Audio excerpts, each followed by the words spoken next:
Enquanto a maioria dos agentes da polícia desempenha as suas funções com honra e integridade, alguns abusaram do seu poder, traíram a confiança do público e cometeram crimes hediondos. De assassinatos brutais ao crime organizado, estes 10 agentes ultrapassaram os limites e enfrentaram as consequências dos seus actos. Junte-se a nós para conhecermos as suas histórias, as provas contra eles e as sentenças que receberam pelos seus crimes. Wayne Jenkins. Wayne Jenkins foi um antigo agente da polícia e líder da Força de Intervenção de Deteção de Armas em Baltimore, Maryland. A Gun Trace Task Force era uma unidade especializada do Departamento de Polícia de Baltimore, responsável pela investigação de crimes violentos e tráfico ilegal de armas de fogo. Jenkins foi agente da polícia durante mais de uma década, antes de terminar a sua carreira quando foi implicado num vasto escândalo de corrupção. A investigação sobre Jenkins e a Gun Trace Task Force começou em 2015, quando o FBI recebeu uma denúncia de que os membros da unidade estavam a cometer assaltos durante o serviço. O FBI iniciou uma investigação e descobriu que Jenkins e a sua equipa se entregavam a várias atividades ilegais, incluindo extorsão, roubo, tráfico de droga e plantação de provas.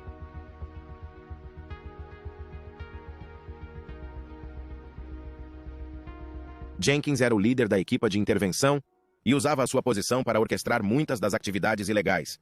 Ele e a sua equipa assaltavam habitualmente traficantes de droga e outras pessoas que julgavam possuir dinheiro e droga. Roubavam o dinheiro e a droga e vendiam-nos na rua para obterem lucro. Também colocavam provas nos suspeitos para reforçar os seus casos e obter condenações. Jenkins e a sua equipa acabaram por ser apanhados quando assaltaram um homem que era informador do FBI. O caso deu origem a uma longa investigação que revelou toda a extensão das suas atividades criminosas.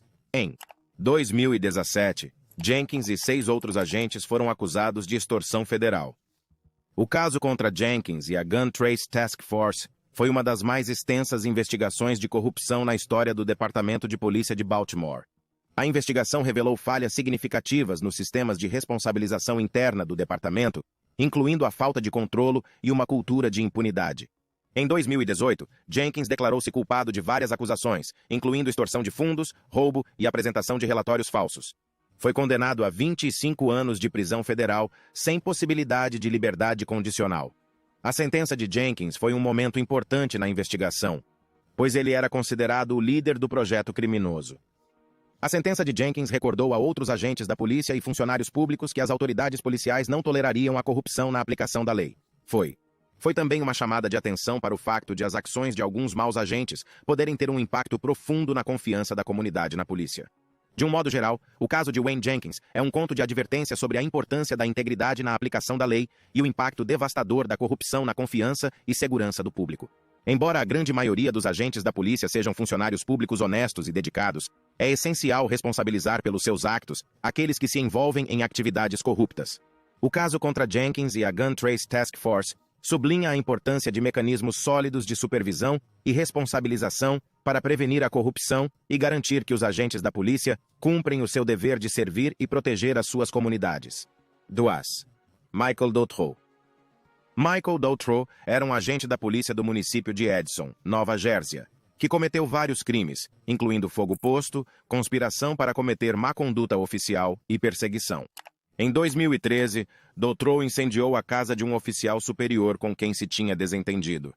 A família do oficial, incluindo 2 crianças, estava dentro de casa na altura, mas felizmente ninguém ficou ferido. Dutroux tentou também incendiar a casa de outro agente da polícia que considerava seu rival. Para além do fogo posto, Dutroux foi acusado de conspiração para cometer má conduta oficial e por utilizar recursos policiais para aceder a informações sobre pessoas envolvidas num processo judicial contra ele. Os problemas legais de Dutroux continuaram quando ele perseguiu a sua ex-namorada e fez falsos relatórios policiais sobre ela. Utilizou a sua posição de agente da polícia para assediar e intimidar, tendo mesmo instalado um dispositivo de localização no seu carro. Foi acusado de perseguição, falsificação de um relatório policial e roubo de computador. Em 2017, Dutroux declarou-se culpado de uma acusação de conspiração para cometer má conduta oficial e de uma acusação de fogo posto. Em troca da sua confissão, o Ministério Público retirou as restantes acusações contra ele. Foi condenado a 20 anos de prisão e não tem direito à liberdade condicional enquanto não cumprir pelo menos 17 anos.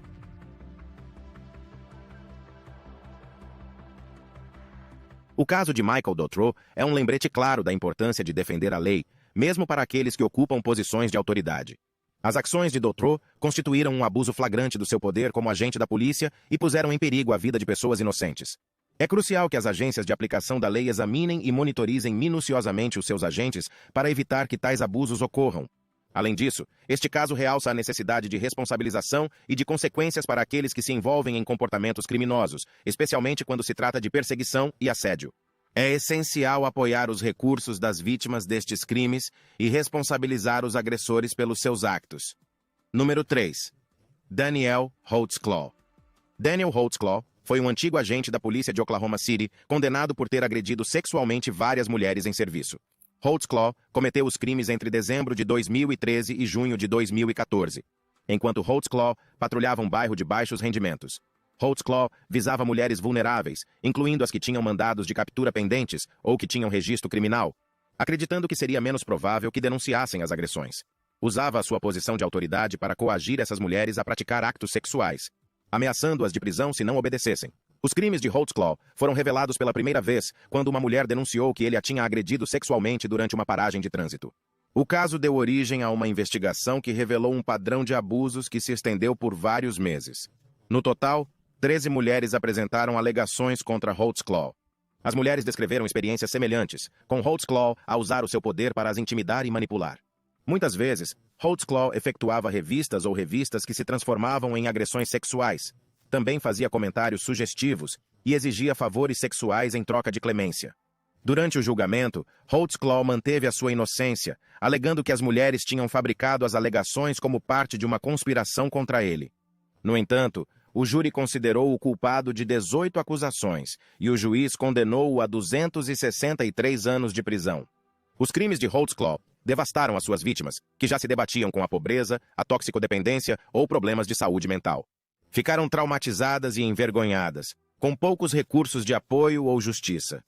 O caso de Daniel Holtzclaw representa um exemplo perturbador das dinâmicas de poder e das questões sistêmicas que contribuem para a brutalidade policial e a violência sexual. O caso também realça a complexa intersecção de raça, classe e gênero em casos de agressão sexual. As vítimas de Holtzclaw eram predominantemente mulheres de cor. Muitas lutavam contra a pobreza, a toxicodependência ou doenças mentais.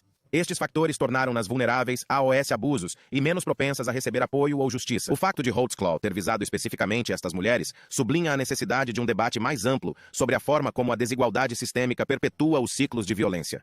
Para além disso, o julgamento e a condenação de Holtzclaw levantaram questões éticas sobre o papel das forças da ordem na sociedade.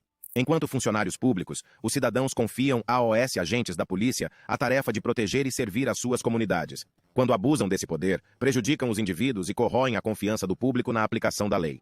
Número 4. Zachary Wester. Zachary Wester era um antigo delegado do xerife do condado de Jackson, na Flórida, que foi acusado de colocar drogas nos condutores durante as paragens de trânsito e de os prender com falsas acusações.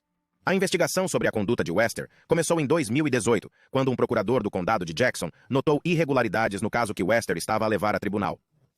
O procurador contactou a FDLE, que investigou a conduta de Wester. A investigação revelou um padrão de má conduta e abuso de poder que vinha sendo praticado há vários anos, que acabou por conduzir à sua detenção e condenação por várias acusações. De acordo com a investigação da FDLE, Wester efetuava habitualmente buscas ilegais a veículos durante as paragens de trânsito e colocava drogas ou outro tipo de contrabando nos condutores. Depois, prendia os condutores com base em acusações falsas e apresentava relatórios falsos para encobrir os seus actos. Em alguns casos, Wester também roubava dinheiro a automobilistas que prendia. A investigação revelou numerosos casos de má conduta de Wester, incluindo pelo menos 12 casos em que ele prendeu erradamente automobilistas acusados de tráfico de droga. Num dos casos, Wester foi apanhado pela câmara do seu corpo a colocar um saco com substâncias ilegais no carro de uma mulher. Noutro caso, prendeu um homem sob acusação de tráfico de droga depois de ter encontrado uma seringa na carrinha do homem, apesar de mais tarde se ter verificado que a seringa não continha drogas. Em agosto de 2019, Wester foi despedido do seu cargo de adjunto do xerife. Em julho de 2020, foi detido e acusado de vários crimes, incluindo extorsão de fundos, má conduta oficial, fabrico de provas, falsa prisão e posse de droga. O tribunal acusou-o também de perjúrio por ter mentido sob juramento sobre a sua conduta durante uma audiência de custódia em 2018. Em maio de 2021, Wester foi considerado culpado de 19 das 67 acusações contra ele. incluindo extorsão, má conduta oficial, fabrico de provas, falsa prisão e posse de droga. Em julho de 2021, foi condenado a 12 anos de prisão pelos seus crimes, e o juiz ordenou-lhe que pagasse uma indemnização às suas vítimas. 5. Dennis Perkins. Dennis Perkins foi um antigo agente da polícia do Louisiana condenado por crimes sexuais contra crianças. Os abusos vieram à lume em 2017, quando uma vítima os revelou a um conselheiro escolar, que por sua vez os comunicou às autoridades policiais. Perkins foi detido em agosto de 2017 e acusado de 60 crimes de abuso sexual de crianças. No julgamento, as vítimas testemunharam sobre os abusos que sofreram às mãos de Perkins. A acusação também apresentou provas, como mensagens de texto e fotografias, que corroboravam os relatos das vítimas. Em sua defesa, Perkins alegou que as alegações faziam parte de uma conspiração contra ele e que as vítimas tinham sido treinadas para mentir. No entanto, o juiz condenou-o a 100 anos de prisão sem possibilidade de liberdade condicional. O caso de Perkins atraiu a atenção nacional devido ao seu historial como agente da polícia. Perkins tinha trabalhado para várias agências de aplicação da lei, incluindo o gabinete do xerife da paróquia de Livingston, o departamento de polícia de Baton Rouge e o gabinete do procurador-geral do Louisiana. A sua condenação levantou questões sobre a possibilidade de continuar a trabalhar nas forças da ordem, apesar das alegações de má conduta. Na sequência da condenação de Perkins, a sua mulher, Cynthia Perkins, que também foi detida e acusada de obstrução à justiça, foi acusada de subornar uma das vítimas para que se retratasse do seu depoimento e de tentar intimidar essa testemunha. Cynthia Perkins declarou-se culpada das acusações e, como parte do acordo, o juiz condenou-a a 41 anos de prisão. 6. Braulio Gonzalez. Braulio Gonzalez, um antigo tenente do Departamento de Polícia de Miami-Dade, foi acusado de molestar sexualmente 2 raparigas, uma das quais era membro da família, sob a mira de uma arma. Foi acusado de 7 crimes de abuso sexual de uma criança e um crime de rapto. O incidente terá ocorrido durante 2 anos, com início em 2011 e fim em 2013, quando as vítimas completaram 10 anos. A acusação de rapto estava relacionada com as suas alegadas ações durante o que o júri concordou ser o seu primeiro encontro com uma das menores. Foi acusado de a ter acordado, apontado uma arma de fogo à sua cabeça e de lhe ter dito que desanimaria o seu irmão que dormia na mesma cama se ela não o seguisse. Gonzalez levou a vítima para o seu quarto e agrediu-a sexualmente várias vezes durante os 2 anos seguintes. Gonzalez foi preso em 2018 depois de uma das vítimas ter contado ao seu psicólogo sobre a agressão sexual. Foi colocado em prisão domiciliária enquanto aguardava julgamento, e o departamento continuou a pagar-lhe o seu salário mesmo depois da sua detenção. 9 meses após a sua acusação, outra vítima apresentou-se, e Gonzalez foi enviado para a prisão antes do julgamento. Continuou preso e manteve a sua inocência, mesmo quando o júri o condenou por todas as acusações. O juiz condenou Gonzalez à prisão perpétua pelos seus crimes. Ele está a recorrer da sentença.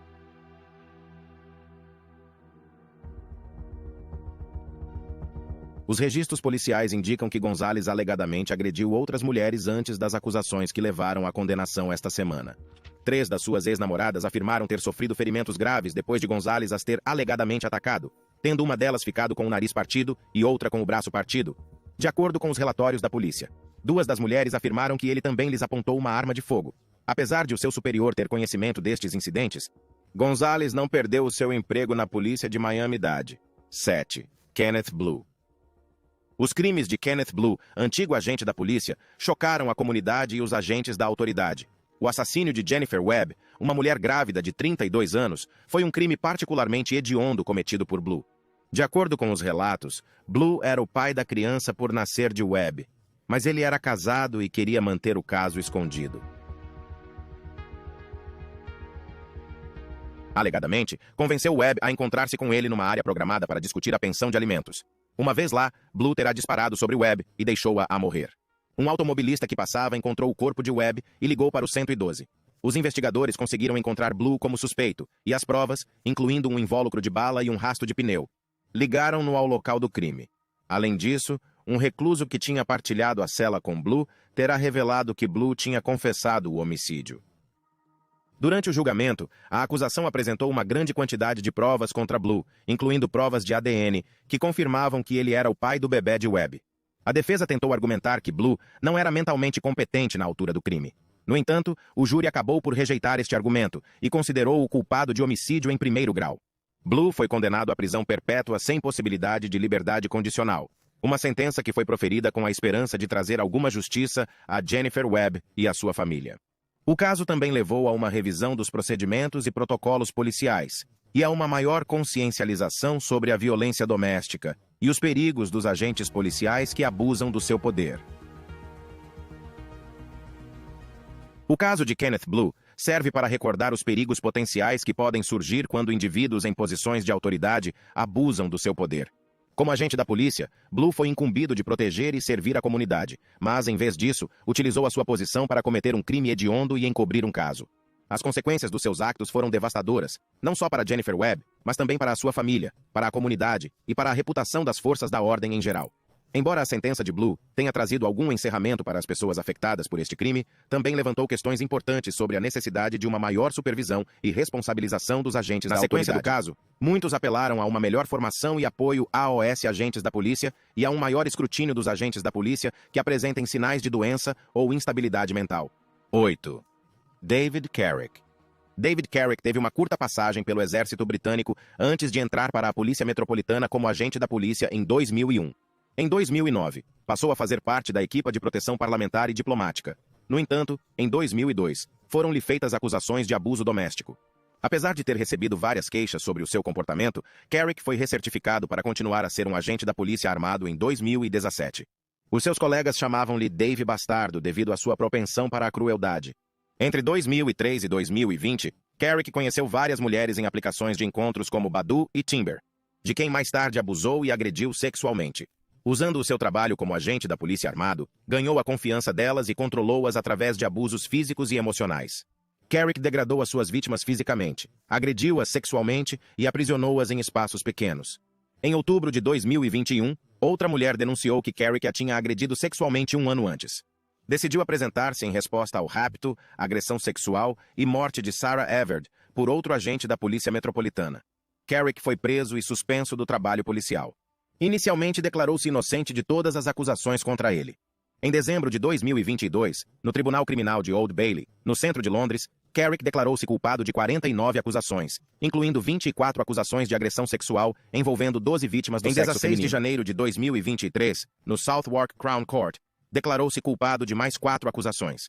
Na sequência da condenação de Carrick, a Polícia Metropolitana reexaminou alegações anteriores de abuso doméstico ou de crimes sexuais contra agentes e funcionários da Met e investigou cerca de 10 dos seus 45 empregados. A sentença de Carrick teve início a 6 de fevereiro de 2023 no Southwark Crown Court. Recebeu 36 sentenças de prisão perpétua com uma pena mínima de 30 anos mais 239 dias em 7 de fevereiro de 2023. O que significa que tem de cumprir esse tempo na prisão antes de ser elegível para a liberdade condicional. Terá direito à liberdade condicional em 2 de maio de 2052. Número 9. Wayne Couzens. Wayne Couzens era um antigo agente da Polícia Metropolitana que trabalhou para a força durante quase uma década. Servia como membro do Comando de Proteção Parlamentar e Diplomática na altura da sua detenção. É a mesma unidade onde trabalhava David Carrick, também ele antigo agente da Polícia Metropolitana. Ambos os homens abusaram do seu poder e posição como polícias para cometer crimes hediondos contra mulheres vulneráveis. Foi condenado pelo rapto, agressão sexual e assassínio de Sarah Everard em março de 2021.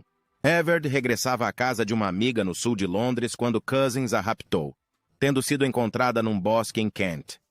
O caso provocou uma indignação e protestos generalizados sobre a questão da violência contra as mulheres no Reino Unido. Couzens, que servia na Polícia Metropolitana desde 2018, foi preso pouco depois do desaparecimento de Everard. Durante o seu julgamento, que teve lugar em setembro e outubro de 2021, declarou-se culpado das 3 acusações de que era alvo. O tribunal ouviu como ele utilizou o seu treino e equipamento policial, incluindo algemas e um BI da polícia, para raptar Everard e depois agredi-la sexualmente e tirar-lhe a vida. Em dezembro de 2021, Couzens foi condenado a uma pena perpétua na prisão, o que significa que nunca, jamais, será libertado. O juiz descreveu os seus crimes como um retrato da confiança que o público deposita nos agentes da polícia e disse que ele não tinha mostrado remorsos pelos seus actos. A sentença foi saudada pela família de Everard e por ativistas contra a violência contra as mulheres.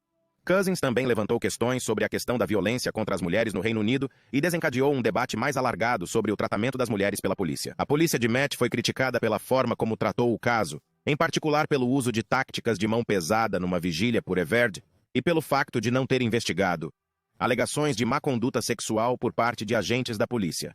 Em resposta ao caso, o governo britânico anunciou uma série de medidas destinadas a combater a violência contra as mulheres, incluindo a criação de um novo órgão de controlo da polícia para investigar queixas de má conduta policial e a nomeação de um novo comissário para as vítimas, para apoiar as vítimas de crimes.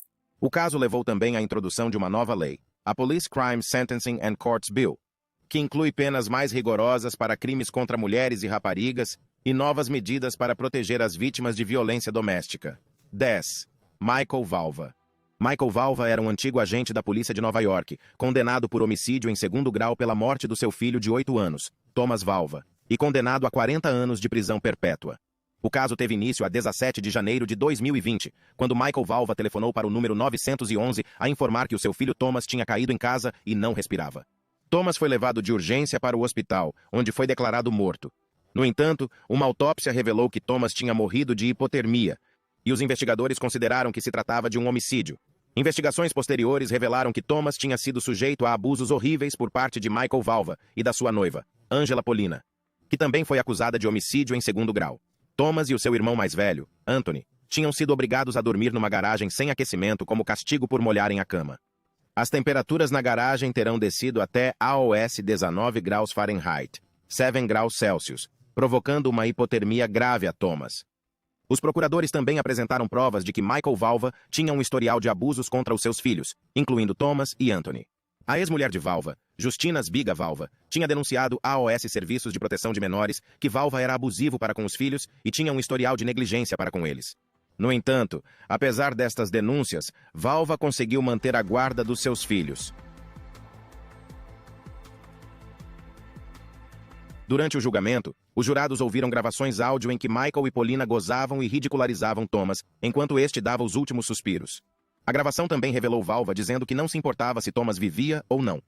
Em 25 de março de 2021, Michael Valva foi condenado por homicídio em segundo grau e por colocar em perigo o bem-estar de uma criança. O juiz condenou-o a 40 anos à prisão perpétua. Angela Polina foi também condenada por homicídio em segundo grau e recebeu a mesma pena. O caso provocou indignação e apelos à reforma do sistema de proteção de menores do estado de Nova York. Os críticos acusaram os serviços de proteção à criança de não intervirem apesar das múltiplas denúncias de abuso. E os legisladores propuseram reformas para melhorar a resposta do sistema às denúncias de abuso e negligência de crianças. A questão dos agentes policiais corruptos é frequentemente complexa e preocupante.